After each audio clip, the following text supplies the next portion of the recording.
Coming up on 5 Minute News. Study offers hope that Omicron is less severe than Delta. Millions rally for trucker sentenced to 110 years after accidental crash. And France cancels order for Merck's antiviral drug as Pfizer's gets approval. It's Thursday, December 23. I'm Anthony Davis. A South African study offered a glimmer of hope on Wednesday about the severity of the Omicron coronavirus variant, but World Health Organization officials cautioned that it was too soon to draw firm conclusions as the strain spread across the globe. With the second Christmas and third year of the pandemic days away, countries imposed new restrictions on their citizens, whilst worrying about the damage the variant might inflict on their economies. Plans for Christmas parties and celebrations were wiped out from London to New Delhi amid the uncertainty. Omicron was first detected last month in southern Africa and Hong Kong. Preliminary data indicated it was more resistant to vaccines developed before it emerged. But a study by South Africa's National Institute for Communicable Diseases suggested that those infected with Omicron were much less likely to end up in hospital than those with the Delta strain. COVID-19 cases also appear to have peaked in South Africa's Gauteng province, where Omicron first emerged, it said. The data noted, though, that as the majority of people in South Africa have had a prior COVID-19 infection, they could have a higher level of immunity.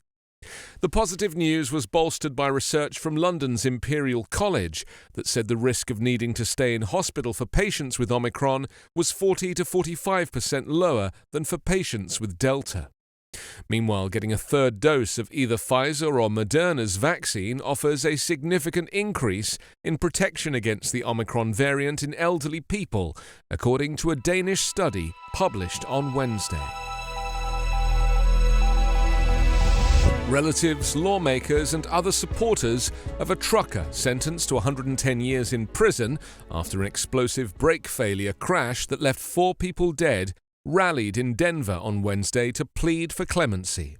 Supporters of Rogel Aguilera Medeiros said the sentence is deeply unjust, and truck drivers around the country have taken up his cause using hashtags like #NoTrucksColorado. Speaking at the rally at the state capitol, Leonard Martinez, one of the lawyers representing Aguilera Medeiros, said the injustice of such long sentences needs to be addressed, both by reforming sentencing laws, but also looking at the actions of prosecutors and judges. This fight is not just for him, but for all, he said. The Colorado judge has said mandatory minimum sentencing laws forced him to impose the long prison term after Aguilera Medeiros was convicted of vehicular homicide and other charges. His family said in a statement they do not want to minimize the loss of those killed in the crash, but are calling on Governor Jared Polis to take immediate action to reduce the sentence for the 26-year-old man with no criminal record. He was not under the influence of drugs or alcohol and fully cooperated with investigators. More than 4.7 million people have signed an online petition asking for a commutation. Aguilera Medeiros testified that he was hauling lumber when the brakes on his semi-trailer failed as he was descending a steep grade of Interstate 70 in the Rocky Mountain foothills in spring 2019. His truck plowed into vehicles that had slowed because of another wreck outside Denver, setting off a chain reaction wreck and a fireball that consumed vehicles and melted parts of the highway. District Court Judge Bruce Jones said at sentencing that mandatory minimum sentencing laws require consecutive sentences on 27 counts. "I will state that if I had the discretion, it would not be my sentence," the judge said. France has cancelled its order for Merck's COVID-19 antiviral drug, following disappointing trial data, and hopes instead to receive Pfizer's competing drug before the end of January, the health minister said on Wednesday. France is the first country to publicly say it has cancelled an order for the Merck treatment after the company released data in late November suggesting its drug was markedly less effective than previously thought, reducing hospitalizations and deaths in its clinical trial of high-risk individuals by about 30%.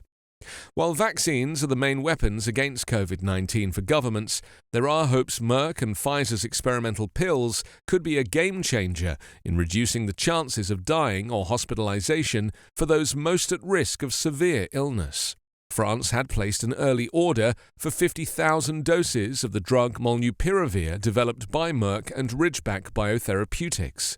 Meanwhile, U.S. health regulators on Wednesday authorized the first pill against COVID-19, a Pfizer drug that Americans will be able to take at home to head off the worst effects of the virus. Paxlovid is a faster way to treat early COVID-19 infections, though initial supplies will be extremely limited. All of the previously authorized drugs against the disease in the U.S. require an IV or an injection. An antiviral also is expected soon to win authorization, but Pfizer's drug is all but certain to be the preferred option because of its mild side effects and superior effectiveness, including a nearly 90% reduction in hospitalizations and deaths among patients most likely to get severe disease.